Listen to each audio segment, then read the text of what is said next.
Good afternoon students, my name is Pawan Dhangar और AJIS academy में आप सभी का स्वागत है। आज हम बात करने वाले हैं ओजोन लेयर डिप्लेशन पर। ठीक है स्टूडेंट्स, हमने इससे पहले वाले लेक्चर्स में पॉल्यूशन के बारे में, एटमॉस्फेयर के बारे में काफ़ी कुछ बातें की हैं। तब हमने पढ़ा था कि ओजोन लेयर जो होती है वो एटमॉस्फेयर में कहाँ पर होती है और उसका क्या काम होता है। ठीक है, शॉर्ट में हमने हमने पढ़ा था, बट आज हम उसके बारे में डिटेल में पढ़ने वाले हैं कि ओजोन लेयर कहाँ पर होती है, क्या काम करती है, उसके डिप्लेशन से क्या साइड इफ़ेक्ट होते हैं और उसके होने से हमको क्या फ़ायदे होते हैं। ये सभी चीज़ों के बारे में आज हम बात करने वाले हैं। ठीक है, तो चलिए वीडियो को शुरू करते हैं। तो ओजोन लेयर डिप्लेशन, इसका मतलब होता है ओजोन परत का क्षय होना। ठीक है, क्षय का मतलब नष्ट होना।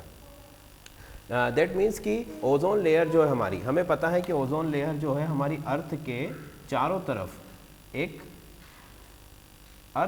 तरफ एक गैसियस एटमॉस्फेयर है या एक गैसियस, आप उसको बोल सकते हो कि आवरण है, कवर है। ठीक है, अब ओजोन लेयर कहाँ पर होती है अगर उसकी बात करें तो देखिएगा जरा कि ओजोन लेयर में इसको अच्छे से बनाता हूँ। ओजोन लेयर जैसे ये हमारा अर्थ है और अर्थ में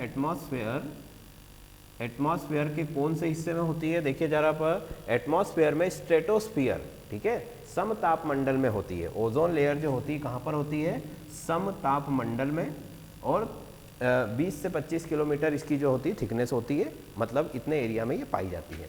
तो समतापमंडल अर्थ का अपर एटमॉस्फेयर होता है, ठीक है, जहाँ पर जनरली ओजोन लेयर पाई जाती है और ओजोन लेयर की जो थिकनेस है, जो मोटाई है, वो भी मैंने आपको बताई।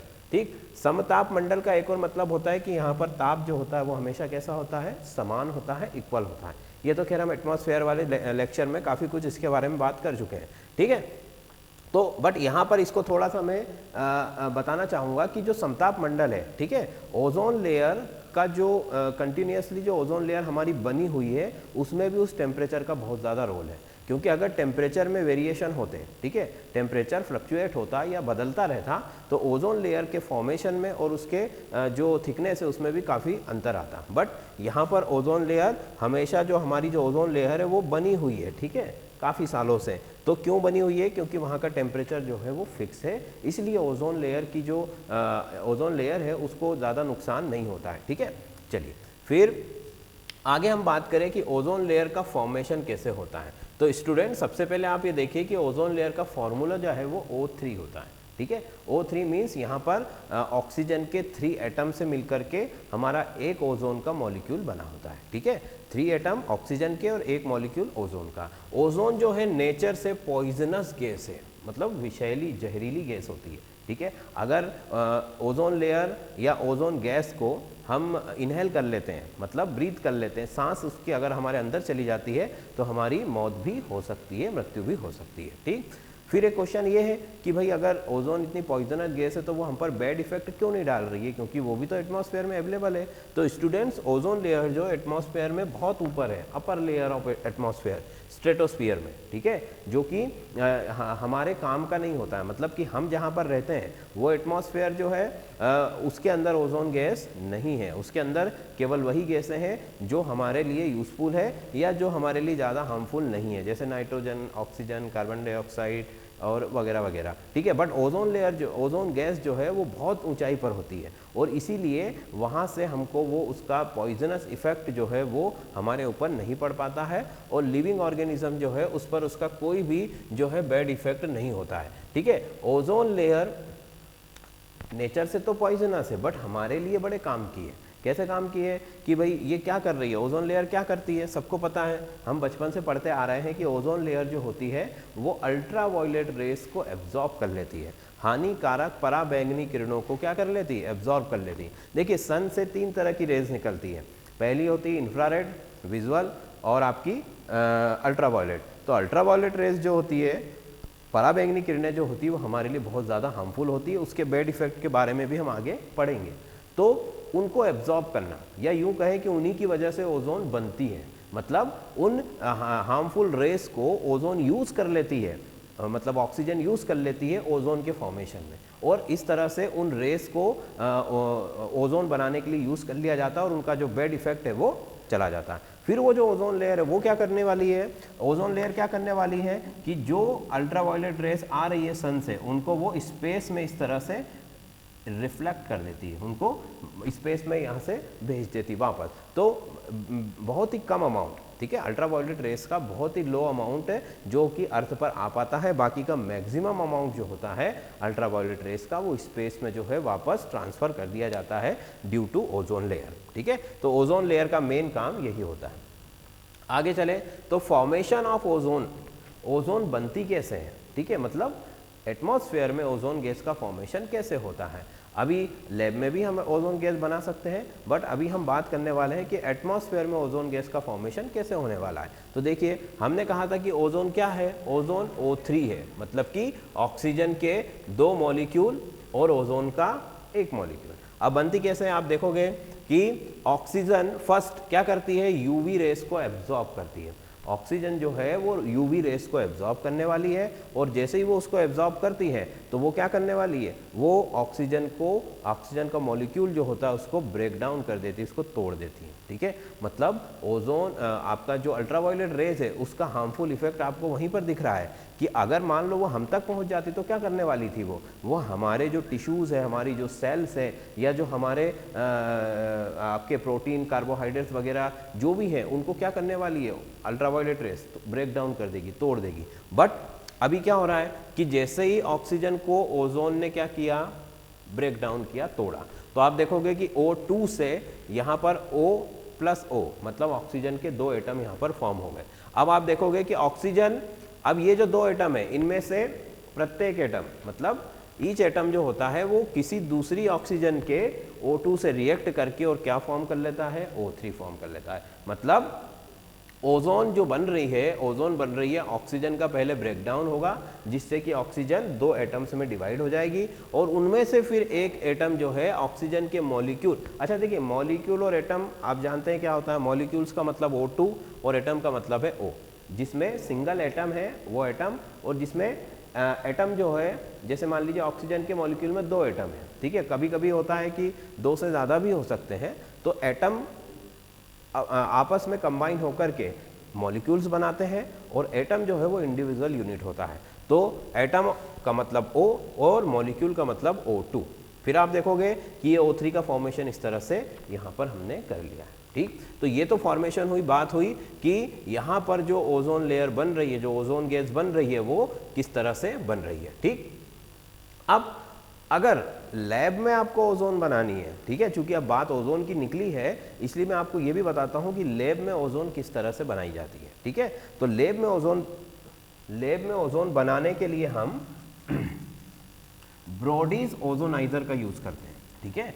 ओजोनाइजर मतलब ओजोन बनाने वाला एक एपरेटस है या ओजोन बनाने वाला एक उपकरण है। किस तरीके का होता है ब्रोडीज ओजोनाइजर, आप देखिए जरा कि यहाँ पर, ठीक है, मैं बनाता हूँ यहाँ, जैसे ये एक कंटेनर है जिसके अंदर हमने H2SO4 भर रखा है, कंटेनर के अंदर है H2SO4, फिर ये इस तरह का U शेप का ट्यूब होता है, ठीक है, U शेप का ट्यूब होता है जिसके अंदर जो है आपका इस तरीके से ये मैंने बना दिया U शेप का ट्यूब, और इस ट्यूब के अंदर भी जो है इस ट्यूब के अंदर भी H2SO4 जो है भरा हुआ होता है, इस ट्यूब के अंदर भी H2SO4 भरा होता है,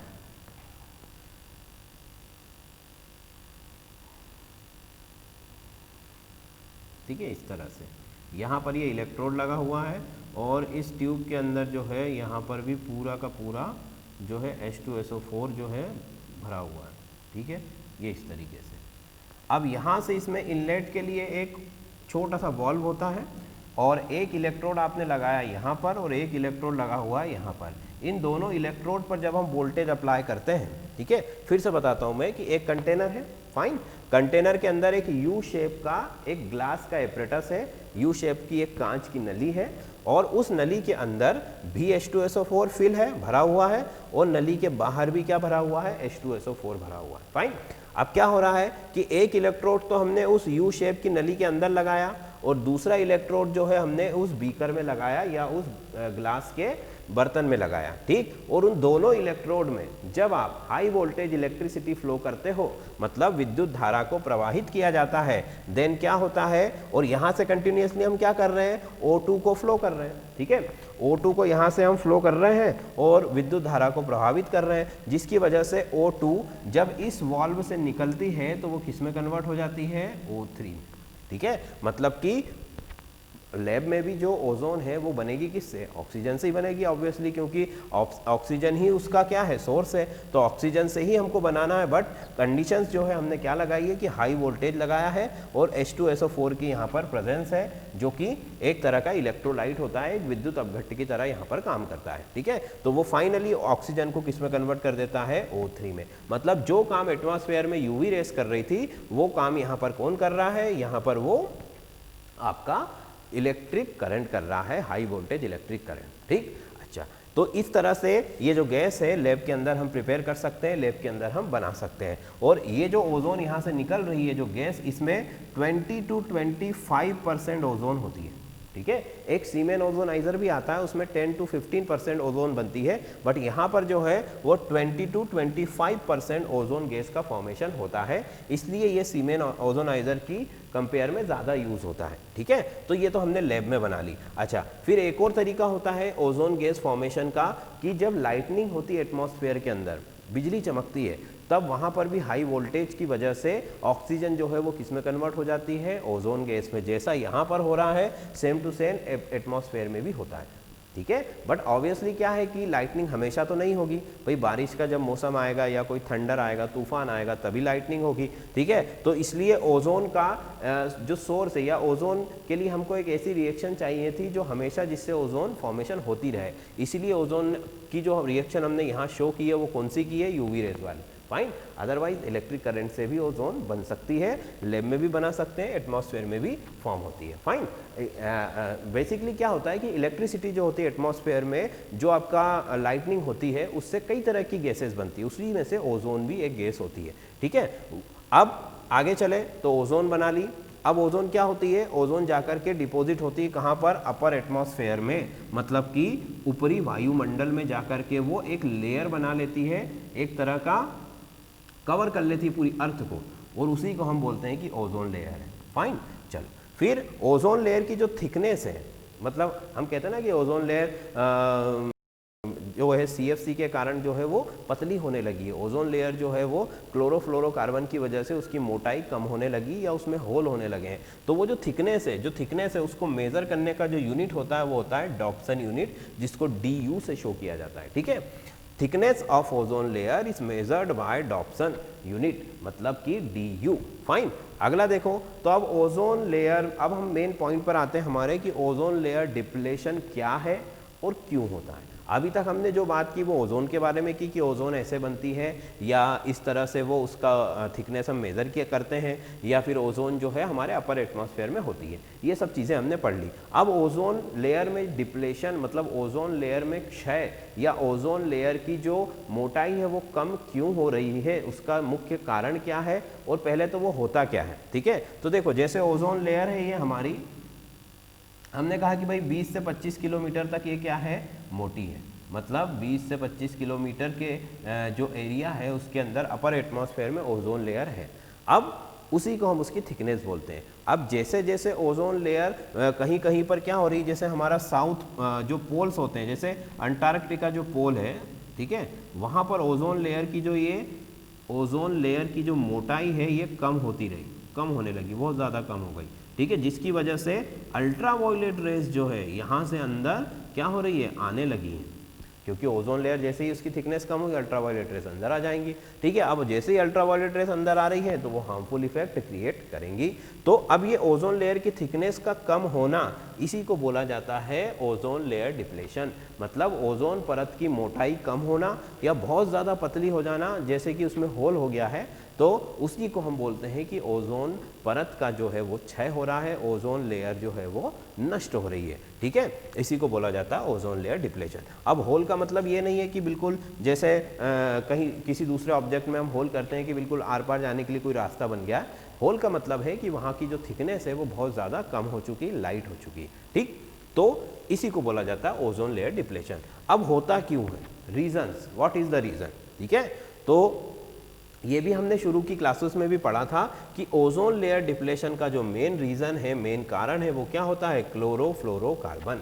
मतलब कि यहाँ पर जो इस क्लोरोफ्लोरोकार्बन में जो क्लोरीन प्रेजेंस है, वही क्लोरीन जो है वो ओजोन लेयर को डिप्लेट करता है या ओजोन लेयर को जो है वो खत्म करता है, ठीक है। कैसे करता है, अब देखो जरा, पहले तो ये बताओ कि क्लोरोफ्लोरोकार्बन हमें कहाँ कहाँ से हम प्रोड्यूस करते हैं, ये ह्यूमन एक्टिविटी की वजह से ही हो रहा है प्रोड्यूस, ठीक है। अदरवाइज नेचुरल तो बहुत कम ये प्रोड्यूस होता है और जिसकी वजह से ओजोन लेयर को कोई नुकसान नहीं होता है। बट मेजरेबल जो आपका यहाँ पर ओजोन लेयर की थिकनेस में जो कमी आई है वो क्लोरोफ्लोरोकार्बन की वजह से, जो कि ह्यूमन एक्टिविटीज़ की वजह से बहुत ज़्यादा प्रोड्यूस हुआ है। क्या क्या एक्टिविटीज़ है, रेफ्रिजरेशंस, ठीक है, मतलब आपका जो फ्रिज है, किसी भी तरह का कोई भी कोल्ड हाउस है या फ्रिज है, उसमें फ्रीजिंग के लिए या फ्रीजिंग करते समय ये क्लोरोफ्लोरोकार्बन जो है वो जनरेट होता है या बनता है, जिसकी वजह से हमारी ओजोन लेयर जो है वो अब खतरे में है। तो रेफ्रिजरेशन, किसी भी तरह का कोई भी फ्रिज है आपका, वहाँ से आपको क्लोरोफ्लोरोकार्बन जो है वो प्रोड्यूस होता है।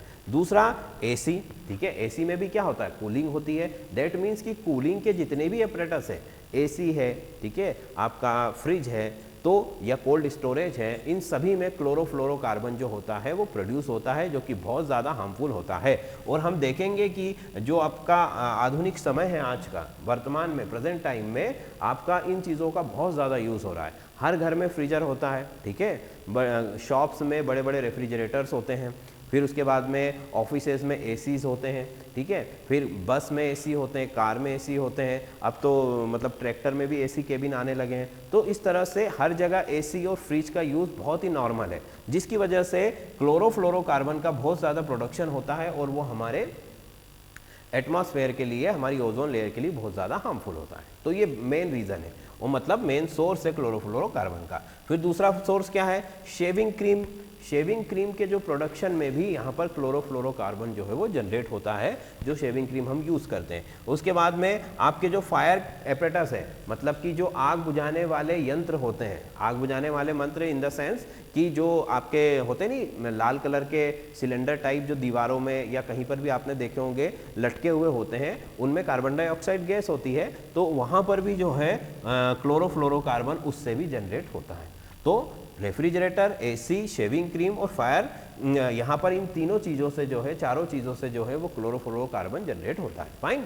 अब ये क्लोरोफ्लोरोकार्बन ऐसा क्या करता है ओजोन के साथ, रिएक्शन क्या करता है जिससे कि ओजोन लेयर खत्म हो रही है या ओजोन लेयर डिप्लेट हो रही है। तो आप देखो जरा रिएक्शन क्या कर रहा है, ये क्लोरोफ्लोरोकार्बन का फॉर्मूला है CCl2F2। यहाँ पर 2 क्लोरीन के मॉलिक्यूल हैं और 2 जो है आपके फ्लोरीन है और 1 कार्बन है। कार्बन जो है आपका ये पी ब्लॉक एलिमेंट है, क्लोरीन और फ्लोरीन भी पी ब्लॉक एलिमेंट है, बट ये हेलोजेंस हैं, 17 ग्रुप्स में आते हैं। पीरियोडिक टेबल में 17 ग्रुप के एलिमेंट है दोनों, और दोनों एक ही फैमिली के मेंबर है, क्लोरीन भी और फ्लोरीन भी। और इन दोनों में ब्लीचिंग पावर होती है। ब्लीचिंग पावर मतलब जैसे हम बोलते हैं ना कि ब्लीच कर दिया, कलरफुल कोई सब्सटेंस है उसको कलरलेस कर दिया, तो ये सारे काम जो है वो क्लोरीन करता है आसानी से। तो अब क्या होता है कि क्लोरोफ्लोरोकार्बन जैसे ही अल्ट्रावायलेट रेस के संपर्क में आता है या कांटेक्ट में आता है, भाई क्लोरोफ्लोरोकार्बन एक गैस होती है जो कि बहुत हल्की होती है, और जब वो रिलीज होती है तो वो कहाँ जाती है, सीधा ऊपर अपर एटमॉस्फेयर में, जहाँ पर अल्ट्रावायलेट रेस ऑलरेडी प्रेजेंट है। तो उन अल्ट्रावायलेट रेस के कांटेक्ट में आने पर ये जो आपका क्लोरोफ्लोरोकार्बन है उसमें से एक क्लोरीन जो है, ठीक है, एक क्लोरीन का जो एटम है वो बाहर निकल जाता है। आप देखोगे कि CCl2F2, तो यहाँ पर क्या बचा है CClF2, और एक जो Cl है वो क्या हो गया है, फ्री हो गया है, मुक्त मूलक भी हम इसे बोल सकते हैं, फ्री रेडिकल है ये एक तरह से, तो ये यहाँ से निकल गया है। अब ये क्या करने वाला है, ये जो क्लोरीन है ये O3 से जाके रिएक्ट करता है, और O3 में से एक ऑक्सीजन को क्या कर लेता है, खींच लेता है। मैंने कहा कि क्लोरीन में क्या है, ब्लीचिंग पावर, वो सब्सटेंस के कलर को खींच लेता है, ठीक है। इसके बाद में अगर वाटर में आपने उसको डाला तो वहाँ से इम्प्योरिटीज़ को खींच लेगा, तो मतलब अच्छी खासी इसमें पावर होती ब्लीच करने की। तो ओजोन लेयर में से जो O3 था उसमें से एक ऑक्सीजन को उसने क्या कर लिया, खींच लिया। तो भाई एक ऑक्सीजन जब खींच ली तो ओजोन में से 2 ही ऑक्सीजन बचे, और 2 ऑक्सीजन को हम क्या कहते हैं, 2 ऑक्सीजन को हम O2 मतलब ऑक्सीजन कहते हैं।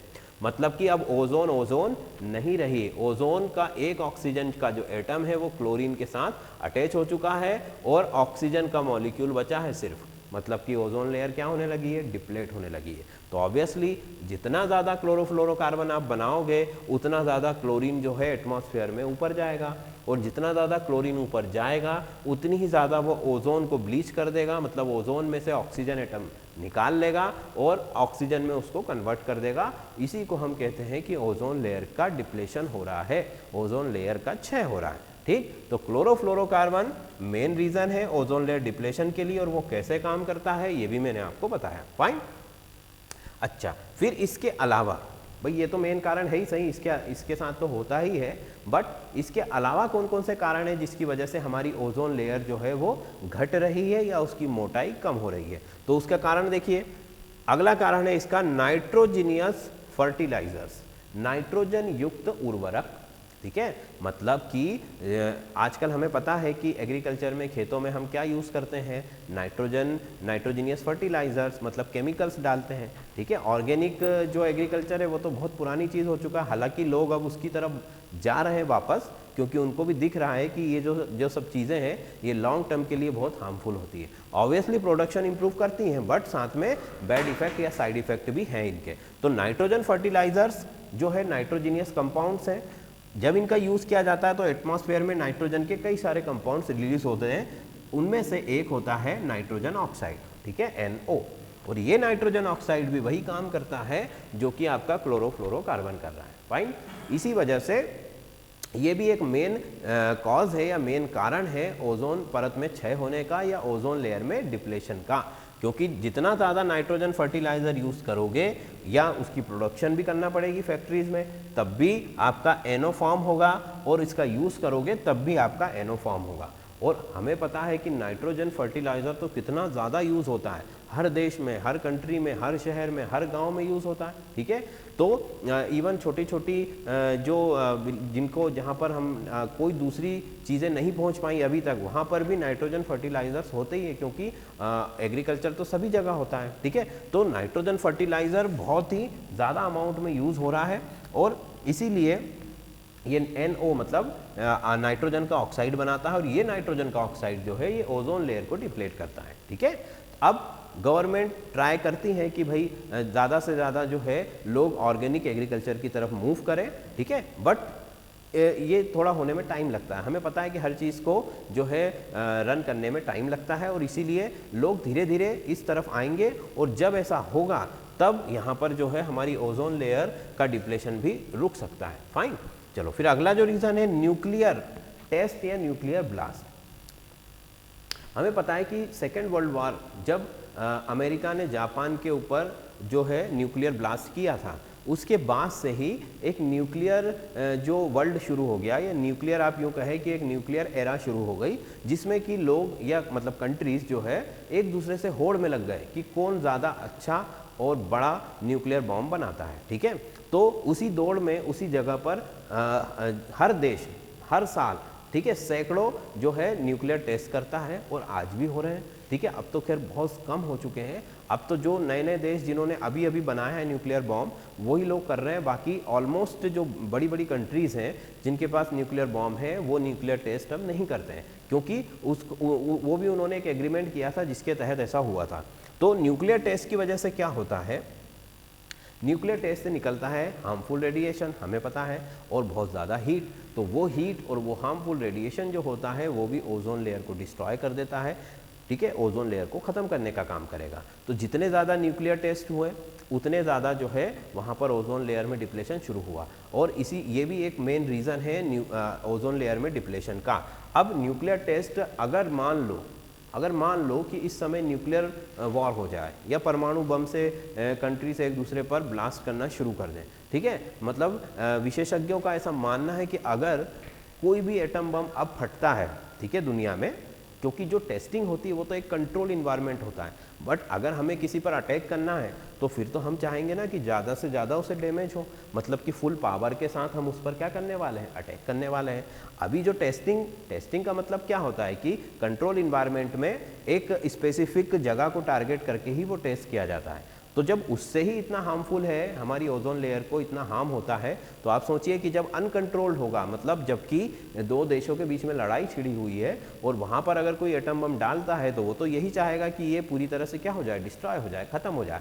तो अगर न्यूक्लियर ब्लास्ट कहीं पर होता है तो साइंटिस्ट का ऐसा अनुमान है कि ओजोन लेयर जो है वो पूरी तरह से बर्न हो जाएगी, जल जाएगी, ठीक है। और हमारी जो अर्थ सुरक्षा कवच है, उसका जो आवरण है, शील्ड है, वो खत्म हो जाएगी और हमारी जो सिविलाइजेशन है या जो लिविंग ऑर्गेनिज्म है उन सभी के ऊपर खतरा मंडराने लगेगा। इसीलिए जो कंट्रीज है बड़ी बड़ी, वो हमेशा ये ट्राई करती हैं कि न्यूक्लियर जो है, न्यूक्लियर बॉम्ब या न्यूक्लियर एटम या जो भी आपका वेपन है वो एक दूसरे पर कभी भी वो अप्लाई ना करें, ठीक। फिर ये तो मैंने बता ही दिया आपको कि NO ये भी नाइट्रोजीनियस फर्टिलाइजर की वजह से ही बनने वाला एक कंपाउंड है। तो ये कुछ रीजंस है जो कि ओजोन लेयर को डिप्लेट करने का कारण है, ठीक है, जिसमें क्लोरोफ्लोरोकार्बन सबसे ज़्यादा होता है। फिर आगे देखें कि ओजोन लेयर मान लीजिए डिप्लेट हो रही है, अब उससे हमें क्या नुकसान है, सीधा सीधा नुकसान हमको क्या होने वाला है वो हम देखेंगे।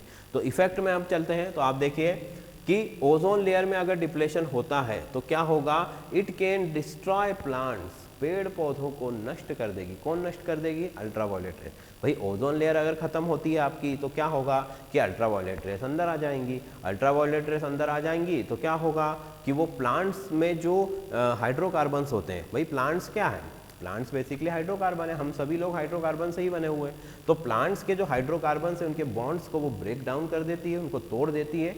जिस तरह से हम बोलते हैं ना कि जैसे हमारी स्किन के अगर कांटेक्ट में अल्ट्रावायलेट रेस आती है तो स्किन बर्न हो जाएगी या कैंसर हो जाएगा, वैसे ही प्लांट्स को भी वो बर्न कर देती है या झुलसा देती है, जिसकी वजह से उनकी ग्रोथ रुक जाती है और फाइनली फिर वो मर जाते हैं। तो प्लांट्स को डिस्ट्रॉय कर देती। अब भाई प्लांट को अगर डिस्ट्रॉय कर रही तो उससे हमको क्या नुकसान होने वाला है, भाई हमें ये नुकसान होगा कि प्लांट्स ही तो हमारे प्राइमरी एनर्जी सोर्सेस है, मतलब सन के बाद जो है प्लांट हमारा एनर्जी सोर्स है, क्योंकि सन की एनर्जी को हाइड्रोकार्बन में या फूड में कन्वर्ट कौन करता है, प्लांट करता है फोटोसिंथेसिस के थ्रू, सभी को पता है।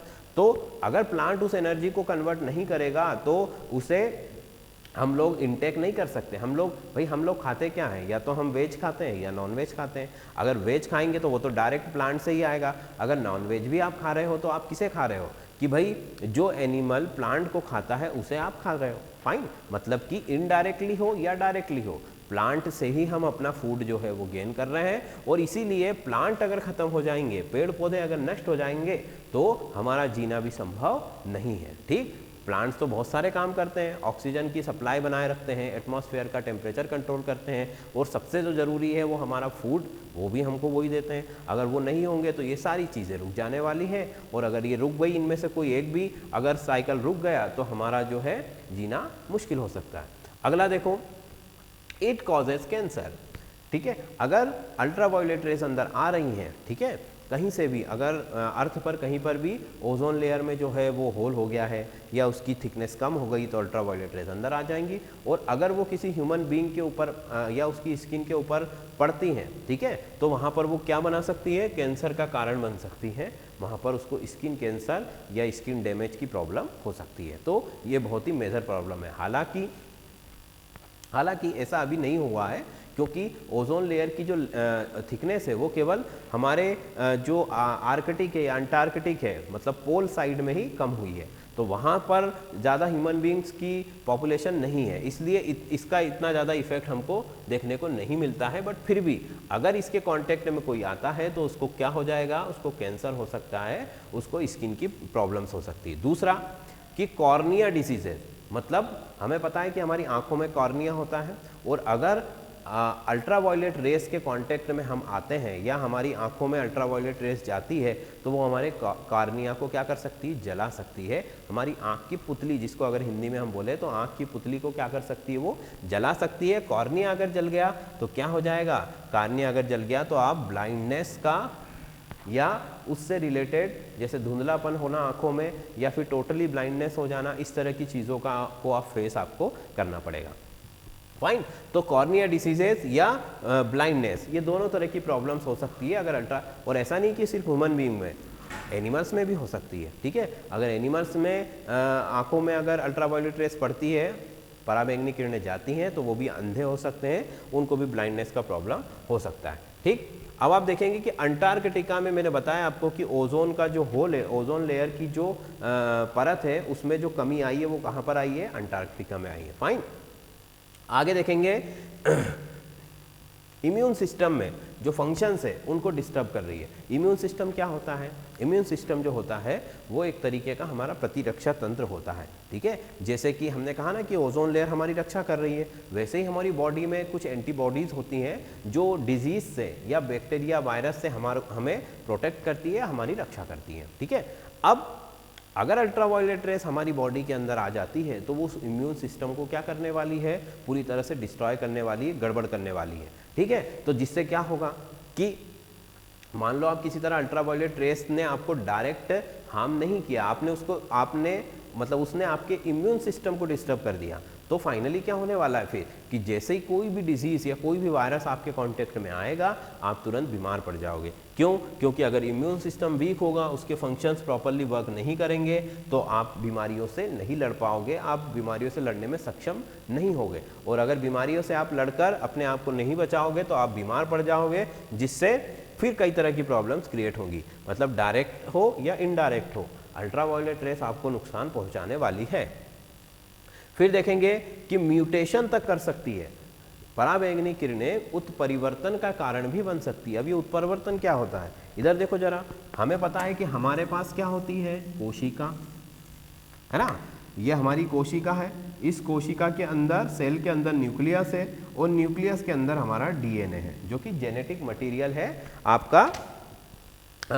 एक पीढ़ी से दूसरी पीढ़ी में जो हमारे क्वालिटीज़ है या जो हमारे गुण हैं उनको ट्रांसफ़र करता है, उनको लेकर के जाता है। ठीक है, तो क्या होता है यहाँ पर आप देखोगे जरा कि इस डीएनए को चेंज कर सकती है कौन, अल्ट्रावायलेट रेस। ठीक है, कैसे चेंज कर देती है कि मान लीजिए जैसे आपने देखा होगा ना कि जिस तरह से रेडिएशन हमारे डीएनए को चेंज करके उसमें म्यूटेशन कर देता है, उसी तरह से अल्ट्रावायलेट रेस के कांटेक्ट में आने पर भी आपका जो जीन पूल है या आपका जो जेनेटिक मटेरियल है वो चेंज हो सकता है, और जिसकी वजह से उसी को हम म्यूटेशन बोलते हैं, और ये हार्मफुल भी होता है कई बार। तो इसीलिए म्यूटेशन भी कर सकती है, प्लांट्स में भी म्यूटेशन हो सकता है, एनिमल्स में भी हो सकता है, और ह्यूमन बीइंग में भी हो सकता है। जो भी लिविंग ऑर्गेनिज्म है जिनके पास जेनेटिक मटेरियल है, अगर उनकी सेल्स के ऊपर अल्ट्रावायलेट रेस जाती हैं तो उनका जो डीएनए स्ट्रक्चर है वो चेंज हो जाता है, और इसी को हम म्यूटेशन कहते हैं। ठीक है, तो मतलब कि ये भी एक उसका बैड इफेक्ट होता है। फिर देखो आप अगला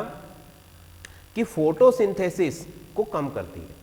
फोटोसिंथेसिस मतलब कि प्रकाश संश्लेषण, जो कि प्लांट जिस रिएक्शन के थ्रू प्लांट्स क्या कर रहे हैं, आपका जो है फूड प्रिपरेशन कर रहे हैं, मतलब सनलाइट को वो किस में कन्वर्ट कर रहे हैं, ग्लूकोज में कन्वर्ट कर रहे हैं। यही प्लांट का काम होता है कि प्लांट फोटोसिंथेसिस, अगर फोटोसिंथेसिस ना होता तो यहाँ पर मतलब अर्थ पर कोई भी लिविंग ऑर्गेनिज्म जो है सर्वाइव नहीं कर सकता था, क्योंकि मैंने अभी बताया था कि डायरेक्ट हो या इनडायरेक्ट हो, सभी को अपना फूड कहाँ से मिलता है, प्लांट से, और प्लांट को अपना फूड कहाँ से मिलता है, फोटोसिंथेसिस, प्रकाश संश्लेषण, जिसमें कार्बन डाइऑक्साइड, आपका पानी, सनलाइट, इन सब चीज़ों को जो है, और क्लोरोफिल, इन सब चीज़ों से मिलकर जो है प्लांट अपना क्या बनाते हैं, अपना फूड बनाते हैं, ग्लूकोज बनाते हैं। और अगर फोटोसिंथेसिस का रेट कम होता है तो प्लांट्स में जो है ग्लूकोज का फॉर्मेशन कम होगा, जिसकी वजह से प्लांट भी प्रॉपर ग्रोथ नहीं कर पाएंगे, और ना ही उन पर डिपेंडेंट जो भी एनिमल है, जो भी सर्वाइवल है,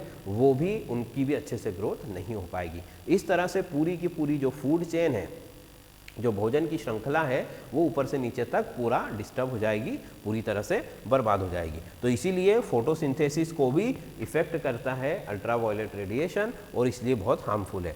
फिर एक और इफेक्ट है कि प्रोटीन को ब्रेक डाउन कर देती है, प्रोटीन को तोड़ देती है। अल्ट्रावायलेट रेस प्रोटीन मॉलिक्यूल्स को, कार्बोहाइड्रेट मॉलिक्यूल्स को, हाँ, बट हालांकि ये है कि ये जो फिनोमिना है, मतलब ये जो अगर हम कह रहे हैं कि प्रोटीन टूट रहा है, तो ये उस कंडीशन में टूटता है जबकि अल्ट्रावायलेट रेस बहुत ज़्यादा हो, यह मतलब बहुत ज़्यादा अमाउंट में अल्ट्रावायलेट रेस अर्थ पर आ चुकी है। थोड़े बहुत रेडिएशन से या थोड़े बहुत अल्ट्रावायलेट रेस से प्रोटीन में ब्रेकडाउन नहीं होता है, पर बहुत ज़्यादा मात्रा में अगर आप अल्ट्रावायलेट या पराबैंगनी किरणों के संपर्क में आते हैं तो आपकी कोशिकाओं में उपस्थित जो प्रोटीन के अणु हैं, जो कि बिल्डिंग ब्लॉक है, एक तरह से बिल्डिंग ब्लॉक एलिमेंट है, मतलब कि प्रोटीन जो है उसी से हमारी ग्रोथ होती है, बहुत ज़रूरी एक तरह का कार्बोहाइड्रेट है, प्रोटीन है, ये सब बहुत ज़रूरी होते हैं हमारे तत्व हमारे शरीर के लिए। तो अगर प्रोटीन को तोड़ रही है मतलब उसके स्ट्रक्चर को चेंज कर रही है, तो अगर प्रोटीन चेंज हुआ मतलब कि आपकी पूरी जो बॉडी है, जो सेल है, वो पूरी तरह से डिस्टर्ब हो जाएगी या पूरी तरह से उसका जो ग्रोथ है वो नहीं हो पाएगा, और प्रोटीन की कमी की वजह से आपकी सेल प्रॉपर ग्रोथ नहीं करेंगी और फाइनली आपको फिर से वही या तो कोई बीमारी होगी या फिर आपकी मृत्यु हो जाएगी, आप मर जाएंगे। तो प्रोटीन भी बहुत ज़रूरी है ह्यूमन बींग्स के लिए, और अगर इसको अल्ट्रावायलेट रेस तोड़ देती है तब भी हमारे लिए वो अच्छी बात नहीं है। ठीक है, तो इस तरह से ये कुछ मैंने बैड इफेक्ट आपको बताए, और ये बैड इफेक्ट सभी लिविंग ऑर्गेनिज्म पर होते हैं, चाहे वो प्लांट हो, चाहे ह्यूमन बींग हो, चाहे वो कोई अदर स्पीसीज हो। तो जितने भी जीवित जीव जंतु हैं इस धरती पर, उन सभी पर जो है अल्ट्रावायलेट रेस बहुत ही ज़्यादा बुरा असर डालती है, और ओजोन लेयर जो है हमारी उसी रेडिएशन को या उसी रेस को, अल्ट्रावायलेट रेस को रोकने का काम करती है, एब्जॉर्ब करने का काम करती है, जिसकी वजह से ही अर्थ पर लाइफ जो है वो पॉसिबल है। तो दैट मीन्स क्या हुआ कि ओजोन लेयर पहले आई, उसके बाद ही में अर्थ पर क्या हुआ, लाइफ शुरू हुई, जीवन शुरू हुआ। और जिन भी प्लैनेट्स पर आप देखोगे कि हमारे जो सोलर सिस्टम है वहाँ पर अर्थ के अलावा किसी के भी पास लाइफ है क्या, नहीं है, क्योंकि किसी के भी पास ओजोन लेयर वहाँ पर अवेलेबल नहीं है। ठीक है, तो ओजोन लेयर हमारे लिए बहुत ज़रूरी है इन सभी जो भी आपके ये इफ़ेक्ट्स है इनको कम करने के लिए या इनको रोकने के लिए। फाइन, तो ओजोन लेयर से रिलेटेड जो भी चीज़ें थी वो मैंने आपको क्लियर कर दी है। मैं एक बार फिर से फटाफट रिवाइज कर देता हूँ कि ओजोन लेयर जो है, पहली चीज़ तो उसका फॉर्मूला क्या है, O3।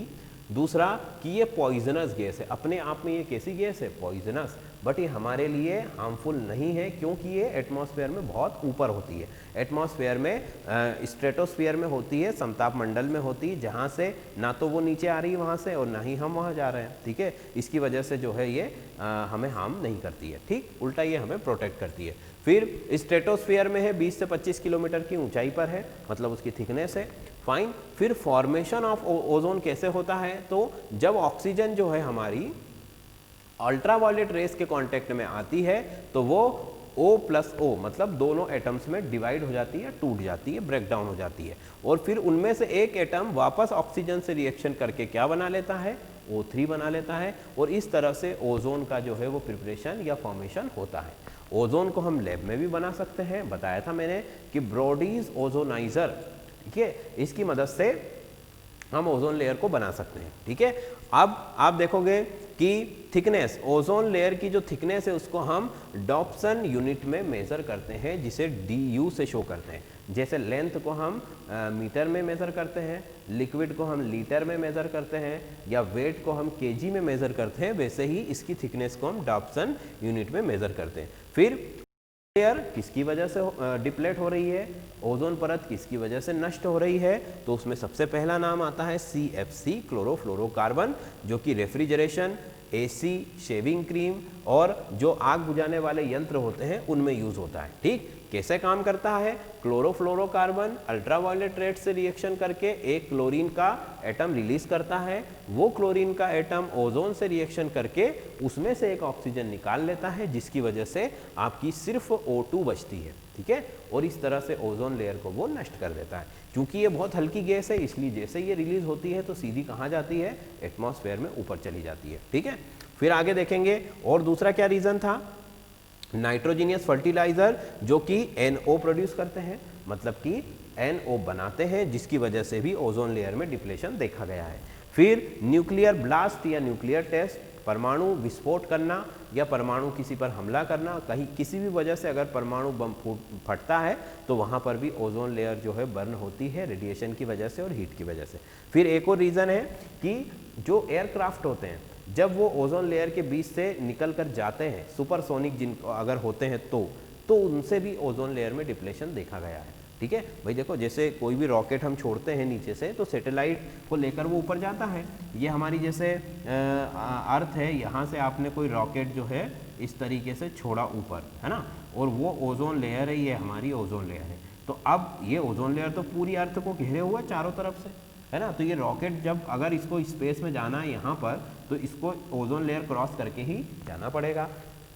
तो इसकी सुपरसोनिक स्पीड और इससे जो हीट और जो मतलब आप कहेंगे कि जब भी रॉकेट जलेगा, उसका फ्यूल बर्न होगा, तो उसके अंदर से भी कई तरह की पॉइजनस गैसें निकलेंगी। भाई कोई भी इंजन चलता है तो क्या करता है, हानिकारक गैसों का उत्सर्जन करता है। तो रॉकेट में भी इंजन होता है, जब ये चलेगा तब भी क्या होगा, हानिकारक गैसों का उत्सर्जन होगा, जिसकी वजह से हमारी ओजोन लेयर जो है वो क्षतिग्रस्त होती है या उसमें डिप्लेशन देखा गया है। तो ये भी एक रीज़न होता है। हालांकि ये बहुत कम होता है, क्योंकि ऐसा तो है ही नहीं कि हम रोज़ और हर समय रॉकेट छोड़ रहे हैं, ठीक है। रॉकेट को छोड़ना भी एक बहुत ही एक्सपेंसिव जो है पूरा प्रोजेक्ट होता है, बहुत ही महंगा होता है, इसलिए ये उतना महत्वपूर्ण नहीं है। इसकी वजह से उतना ज़्यादा ओजोन लेयर में डिप्लेशन नहीं होता है, बट होता ज़रूर है, ठीक है।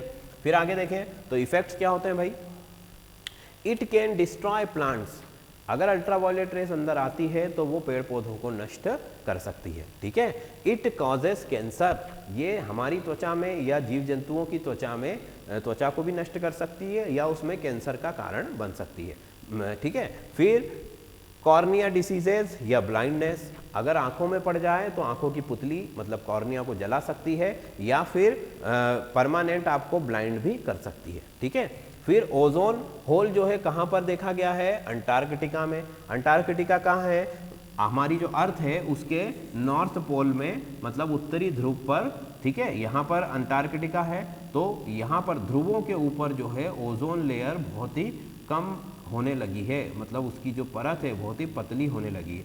बाकी की जगह पर मोटी है, पर यहाँ पर पतली होने लगी, जिससे हानिकारक पराबैंगनी किरणें अंदर आती हैं और उसी को हम ओजोन होल कहते हैं। फाइन। फिर अगला है कि इम्यून सिस्टम के जो फंक्शंस हैं उनको डिस्टर्ब कर रही है। अगर प्रतिरक्षा तंत्र डिस्टर्ब होगा, प्रतिरक्षा तंत्र ठीक तरीके से काम नहीं करेगा, तो क्या होगा, यहाँ पर आपका जो है पूरा का पूरा जो है शेड्यूल बिगड़ने वाला है, मतलब बीमारियाँ आप पर हमला कर देंगी, आप बीमार पड़ जाओगे। और इसी तरह से ये इनडायरेक्टली किसकी वजह से हो रहा है, अल्ट्रावायलेट रेस की वजह से। फिर म्यूटेशन भी कर सकती हैं अल्ट्रावायलेट रेस, हमारे डीएनए या जेनेटिक मटेरियल को चेंज कर सकती है। फोटोसिंथेसिस के रेट को कम कर देती है, मतलब कि प्रकाश संश्लेषण की क्रिया को धीमी कर देती है, जिसकी वजह से यहाँ पर जो है ग्लूकोज का प्रोडक्शन बिल्कुल कम हो जाता है और प्लांट्स की ग्रोथ नहीं हो पाती है। अगर प्लांट्स की ग्रोथ नहीं होगी तो पूरी फूड चेन डिस्टर्ब होगी, जिसकी वजह से सब कुछ जो है सबके लिए जीना मुश्किल हो जाएगा। प्रोटीन का ब्रेकडाउन करना, हमारा जो मैक्रोमोलिक्यूल्स है प्रोटीन, ठीक है, उसको भी ये क्या करने वाली है, ब्रेकडाउन। अगर डायरेक्ट उसके और लार्ज अमाउंट में अगर आती है अल्ट्रावायलेट रेस, तो प्रोटीन मॉलिक्यूल को भी डिस्ट्रॉय कर सकती है, ठीक है। तो ये ओजोन लेयर से रिलेटेड सारी बातें मैंने आपको बता दी, उसका डिप्लेशन भी बताया है। वो है एसिड रेन, मतलब अम्लीय वर्षा। अम्लीय वर्षा, ठीक है। अम्लीय वर्षा क्या होती है, अम्लीय वर्षा मतलब वातावरण से अम्ल का बारिश के साथ नीचे बरसना, ठीक है। अब वातावरण से मतलब एटमॉस्फेयर में जनरली किसकी बारिश होती है, पानी की। ऊपर से गिरता क्या है, पानी गिरता है, ठीक है। बट पानी के साथ यदि एसिड गिरने लगे, ठीक है, किसी भी वजह से, वो वजह भी हम देखने वाले हैं, तो अगर पानी के साथ एसिड मिक्स होकर के गिर रहा है, ठीक है, तो उसको हम क्या बोलने वाले हैं, उसको हम अम्लीय वर्षा बोलने वाले हैं, ठीक है। अब अम्लीय वर्षा जो है आपकी, ऐसा नहीं है कि अम्लीय वर्षा हर तरह की एसिड रेन आपके लिए डैमेज करती है या आपके लिए हार्मफुल होती है। देखो, एसिड का अगर एक अमाउंट से ज़्यादा अगर एसिड पानी के अंदर होता है, देखो पानी के अंदर एसिड तो होता ही होता है, क्योंकि एटमॉस्फेयर में जो है वो कई तरह की गैसेज अवेलेबल हैं जो कि वाटर से रिएक्ट करके एसिड बनाती हैं, ठीक है, जिनके बारे में अभी हम पढ़ने वाले हैं। तो अगर एसिड का जो pH है वो 5.7 से कम होता है, मतलब वाटर जो ऊपर से बरस रहा है उसका जो pH है अगर 5.7 से कम अगर चला जाता है, देन हम उसको क्या कहेंगे कि वो एसिड रेन है, अम्लीय वर्षा है।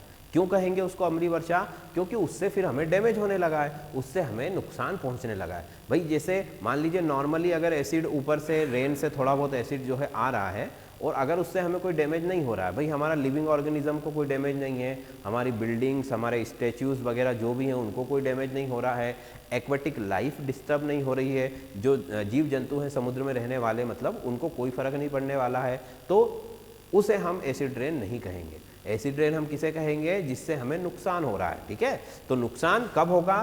कि जब पीएच 5.7 से नीचे चला जाएगा। अच्छा, पीएच क्या होता है सबको पता है, एक बार मैं थोड़ा सा इसको भी बता देता हूँ, वैसे तो जनरली आप लोगों को पता ही होगा, ठीक है। पीएच, अगर मान लो हम, पीएच एक स्केल होता है जिस पर हम किसी भी सब्सटेंस का या लिक्विड का हम मेज़र करते हैं कि वो बेसिक है कि एसिडिक है या फिर वो न्यूट्रल है, ठीक है। तो अगर मैंने कहा कि पीएच 7 है, ठीक है, पीएच अगर 7 है दैट मीन्स कि वो क्या है? वो न्यूट्रल है, ठीक है। अगर मैंने कहा कि पीएच जो है वो 7 से कम है, मतलब कि वो जो भी लिक्विड है आपका वो कैसा है? वो एसिडिक है।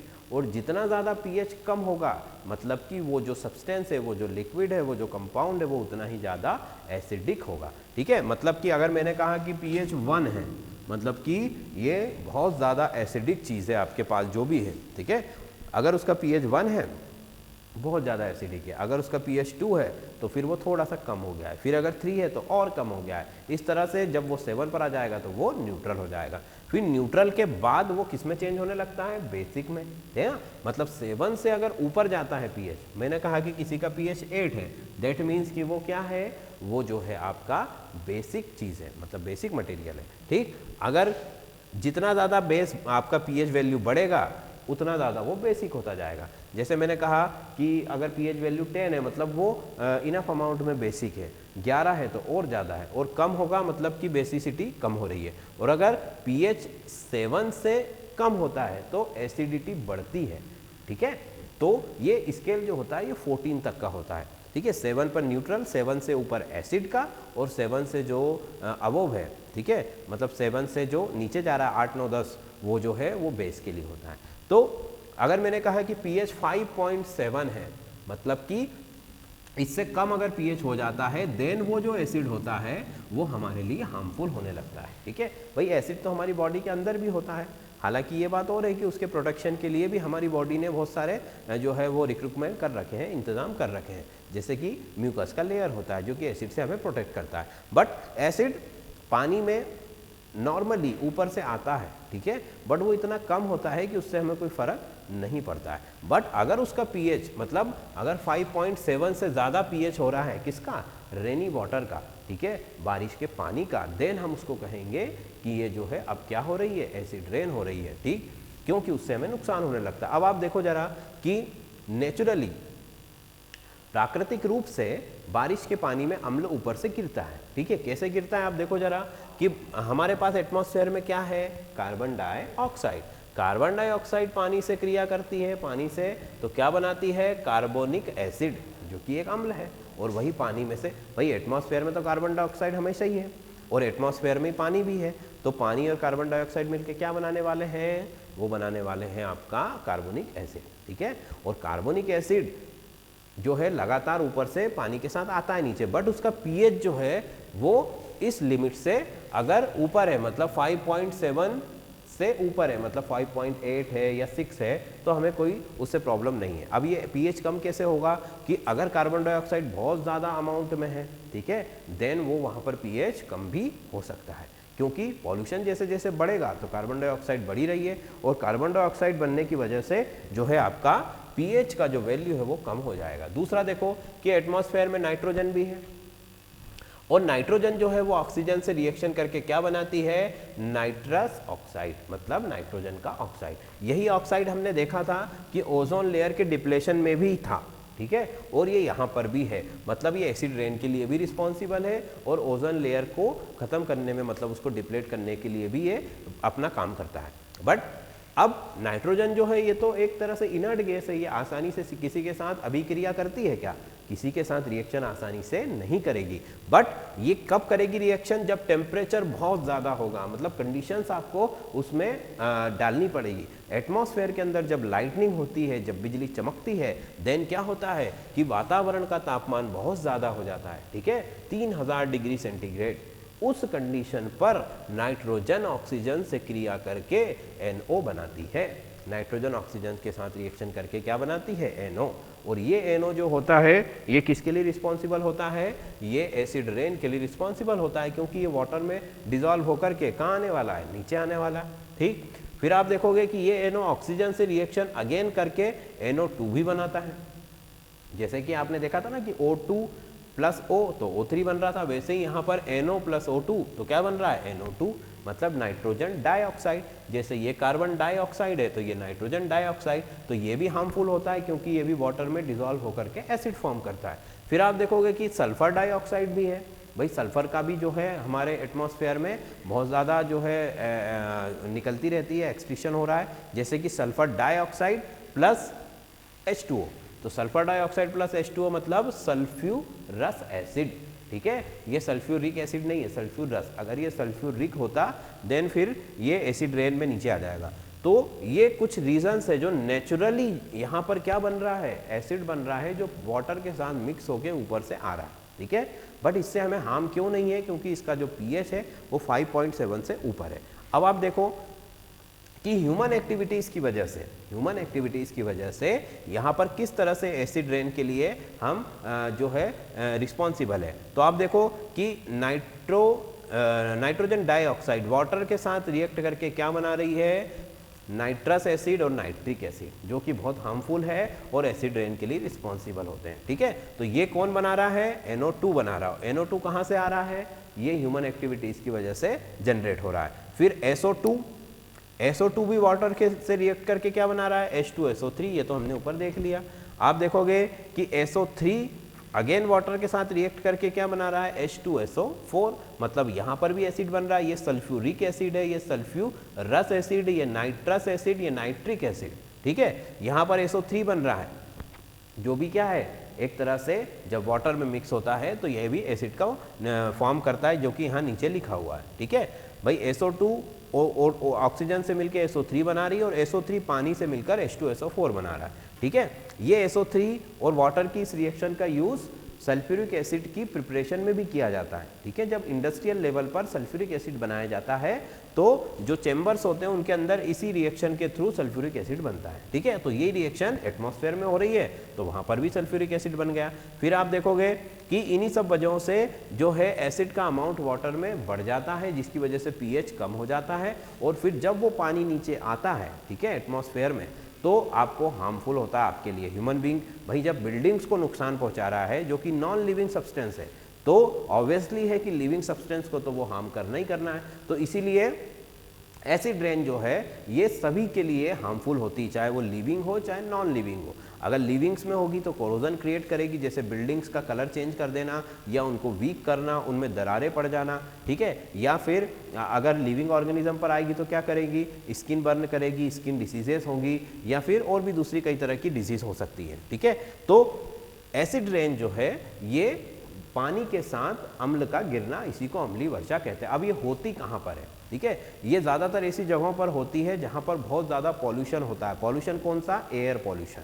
और एयर पॉल्यूशन में अगर ये सब गैसें हैं, ठीक है, तो पानी तो हमेशा होता ही है हवा में, तो ये सब गैसें पानी के साथ मिलकर के अम्ल बना लेती है। ठीक है, जैसे मेट्रो सिटीज़, ठीक है, चाहे वो मुंबई हो, दिल्ली हो या कोई भी ऐसी बड़ी सिटी जहाँ पर बहुत ज़्यादा व्हीकल्स जो हैं वो हमेशा रनिंग करते रहते हैं या दौड़ते रहते हैं सड़कों पर, उनसे निकलने वाला जो धुआं है, उनसे निकलने वाली जो गैसेज हैं, ठीक है, या फिर इंडस्ट्रीज से निकलने वाली गैसें, धुआं, उन सभी से ये हार्मफुल गैसेस प्रोड्यूस होती हैं, जिसकी वजह से पानी के साथ वो मिलकर अम्ल बनाती हैं और फाइनली फिर उसी के साथ नीचे आ जाती हैं, जिसको हम अम्लीय वर्षा कहते हैं और हमें नुकसान पहुँचाती है। तो अगर इसको रोकना है तो हमें क्या करना होगा, एसिड रेन को अगर रोकना है तो आप पॉल्यूशन को रोको। अगर पॉल्यूशन रुक गया, गैसों का उत्सर्जन रुक गया तो अम्ल नहीं बनेगा। अगर अम्ल नहीं बनेगा तो पानी के साथ नीचे भी नहीं आएगा। तो अगर एसिड रेन रोकना है तो आपको किसे कम करना होगा, एयर पॉल्यूशन को कम करना होगा। तो कहने का मतलब कि अगर पॉल्यूशन एटमॉस्फेयर में हो रहा है तो वो कई तरह से हमें नुकसान पहुंचाता है। भाई सीधे आप गैसों को इनहेल करोगे तब भी नुकसान दे रहा है, ठीक है, अगर पानी के साथ वो मिक्स होकर नीचे आ रही है तब भी नुकसान दे रहा है, और कई तरह की डिजीजेस, कई तरह की बीमारियां पेड़ पौधे भी उनको इनहेल कर रहे हैं, ठीक है, उनमें भी जा रही है। तो वहाँ से भी हमारा जो फूड प्रोडक्ट है वो भी क्या हो रहा है, अडल्ट्रेट हो रहा है, मतलब उसमें भी मिलावट हो रही है, नेचुरली मिलावट हो रही है वहाँ पर। तो अगर अगर आपको एसिड रेन रोकना है या इन हार्मफुल इफेक्ट से बचना है तो पॉल्यूशन, एयर पॉल्यूशन को कम करना होगा। फाइन, चलो फिर आगे देखो कि जो एक मेन क्वेश्चन है जो इस पर पूछा जाता है वो है कि ताजमहल पर, ठीक है, ताजमहल सबको पता है आगरा में है, ठीक है, और किसने बनाया था, क्यों बनाया था, सब हिस्ट्री पता होगी आपको। तो ताजमहल का जो ओरिजिनल कलर था वो कैसा था, वाइट, ठीक है, संगमरमर से बना हुआ है वो, वाइट कलर का जो पत्थर होता है, एक स्टोन होता है संगमरमर का, उससे बना है।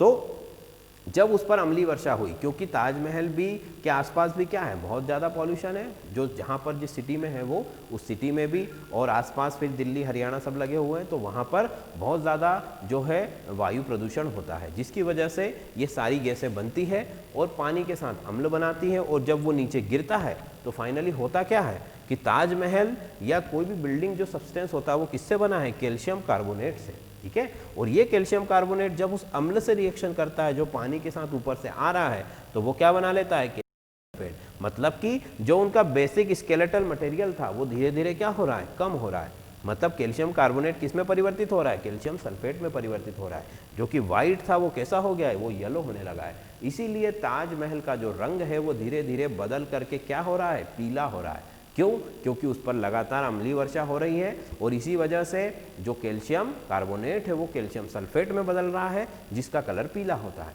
और साथ ही में फिर उसमें दरारें का आना, भाई चलो मान लो कलर चेंज होता तो कोई प्रॉब्लम नहीं थी कि चलो कलर ही चेंज हुआ है, बट कलर चेंज के साथ साथ वो क्या करता है, बिल्डिंग को वीक करता है। भाई बारीक बारीक माइक्रो फ्रैक्चर्स या दरारें उसके अंदर आती हैं, जिसकी वजह से पूरी इमारत जो है वो कमज़ोर हो जाती है, और ऐसा भी हो सकता है कि कभी कोई बिल्डिंग एसिड रेन की वजह से गिर भी सकती है, ठीक है। तो अगर उसको आपको रोकना है तो आपको क्या करना होगा, पॉल्यूशन को जो है कम तो करना ही है, साथ ही में मेंटेनेंस आपको करते रहना है कि मान लीजिए हर साल जो भी नुकसान एसिड रेन करती है तो उस नुकसान की आप भरपाई करते रहिए, अदरवाइज वो नुकसान बढ़ता जाएगा, ठीक है। तो दोनों ही तरीकों से आप रोक सकते हैं। तो ताजमहल पर अम्लीय वर्षा का मुख्य प्रभाव क्या पड़ता है कि एक तो उसका जो रंग है वो सफ़ेद से पीला हो गया है, और साथ ही में वो जो है कमज़ोर भी हो रही है इमारत। और सिर्फ ताजमहल ही नहीं, दूसरी भी इमारतें हैं और दूसरे भी कई सारी मूर्तियां हैं जो कि हिस्टोरिकल है, इतिहास की धरोहर है, बट उन पर भी अम्लीय वर्षा का बुरा प्रभाव देखा गया है, ठीक है।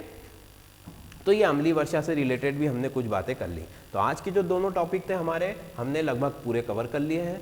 अगर फिर भी आपको इससे रिलेटेड कोई क्वेश्चन है तो आप पूछ सकते हैं।